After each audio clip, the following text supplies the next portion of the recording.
wildebeests. Nice, good view of there on your right-hand side. Now, a group of zebras is known as a dazzle because they're just so gosh darn dazzling. And then on your left, you're going to spot that African elephant out there. African elephants do live in a matriarch society, which means that an older female of their group will lead them and tell them where to go. And on hot days like today, you can find the elephant flapping their ears a lot. That's to help with their internal body temperature. They'll circulate their blood through their ears and then wave them around to help cool themselves down on these hot days.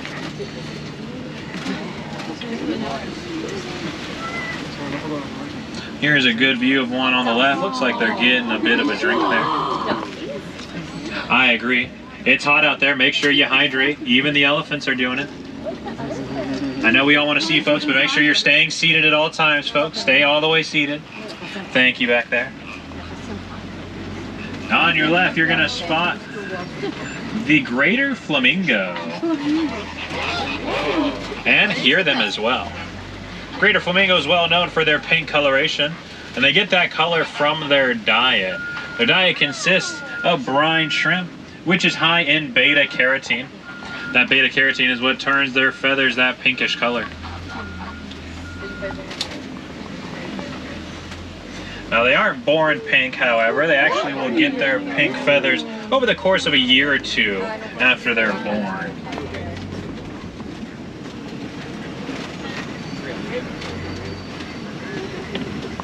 Continue making our way through over here. Get another good look at the elephant in the distance, drinking some water still. Making sure to stay hydrated out there.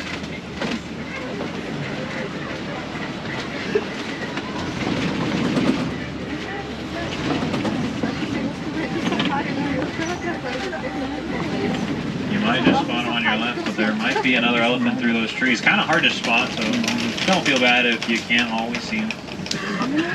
We got another good view on our left-hand side. You're going to spot the white rhinos laying down over there. We'll get a little closer. Now, white rhinos are the largest rhinos, getting anywhere between 4,000 to 5,000 pounds once fully grown. They do have quite a funny name for a group of them. A group of white rhinos is known as a crash. That's unfortunately due to their poor eyesight. They can only see about 10 to 15 feet in front of them. So when they're running around, they tend to bump and crash into things.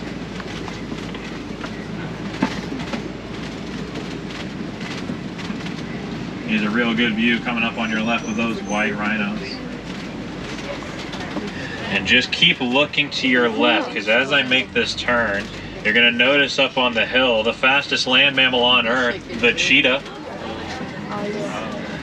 The cheetah can reach speeds up to 60 miles an hour in just under 3 seconds. Now, I can't hold that speed for very long, only a few hundred yards before they start to slow down. Looks like another one's going to be coming up on our left. Might be a bit easier to spot as they're sitting up, just a bit more than the other one, that is. Kind of looking in our direction there at the edges of those bushes. And you might notice on their face, they have these tear marks running from the inside of their eyes down to their mouth. Those are that help with the sun's glare during the day. Help them see out there on the savanna.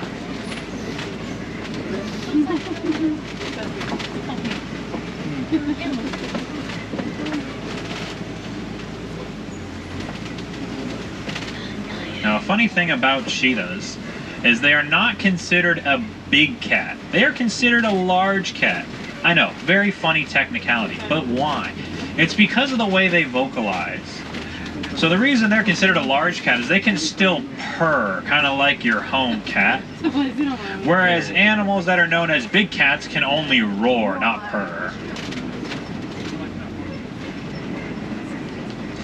As we come around this bend, you're going to notice on your right some more white rhinos, as well as an ostrich over there. Ostrich are the fastest two-legged animal on Earth, reaching speeds up to about 40 miles an hour.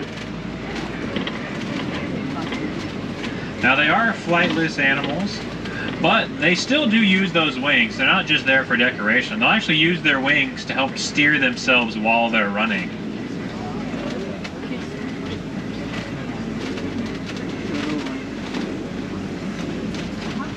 we'll continue making our way here through the savannah.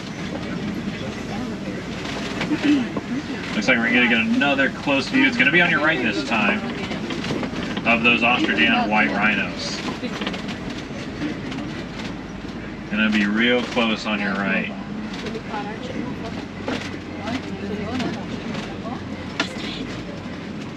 Now, white rhinos actually got their name due to a mistranslation. So the Dutch Afrikaans word for them was white rhino, which stood for wide rhino, as they have a very wide mouth. However, English translators kind of misinterpreted that to be the color white. And that's why they're known as white rhinos.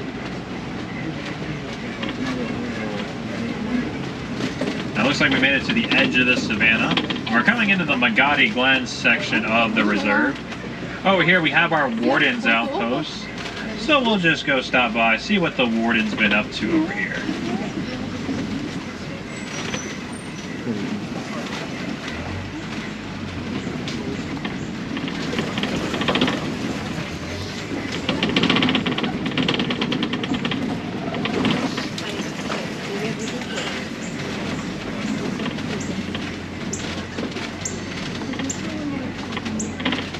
Make this turn. The warden's outpost is going to be on your left, and it looks like in the front yard we're going to spot some Nigerian dwarf goats.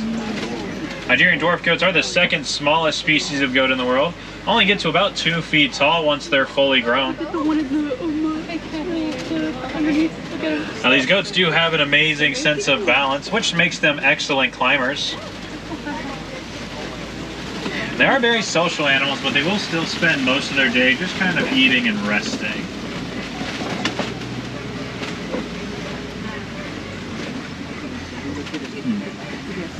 Now, unfortunately, this gate does mark the end of the reserve.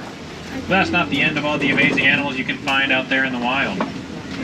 I do encourage all of you, if you saw an animal you really enjoyed seeing today, once you head home, try to look up some conservation funds that could help protect that animal or the environment it lives in. If you want to do something that feels a bit more personal in your local ecosystem, you can always plant a garden in your backyard. I'm sure your local pollinators will be happy to see some extra flowers around. Even doing something as simple as reduce, reuse, and recycle can help protect these environments for generations to come. That way everyone can enjoy all the amazing animals that inhabit them.